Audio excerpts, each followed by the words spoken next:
रात का वक्त बेडरूम में पति आराम से मोबाइल चला रहा होता है। पत्नी धीरे से बोली, सुनिए जी, मैं मोटी लगती हूं क्या?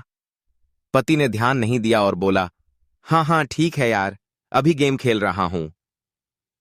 पत्नी की नजर बदलती है। पत्नी, मतलब मैं मोटी हूं? पति हड़बड़ाकर, नहीं, मैं तो कह रहा था कि तुम हेल्दी लगती हो। पत्नी, मतलब मैं बीमार लगती थी पहले?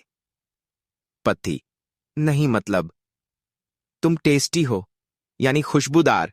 नहीं, मतलब अरे यार। अब पत्नी चुपचाप उठकर रसोई में जाती है। पति राहत की सांस लेता है। 5 सेकंड बाद पत्नी वापस आती है, हाथ में बेलन लेकर। अब बताओ, मोटी लगती हूं या स्ट्रांग? पति, तुम तो पावर रेंजर लगती हो।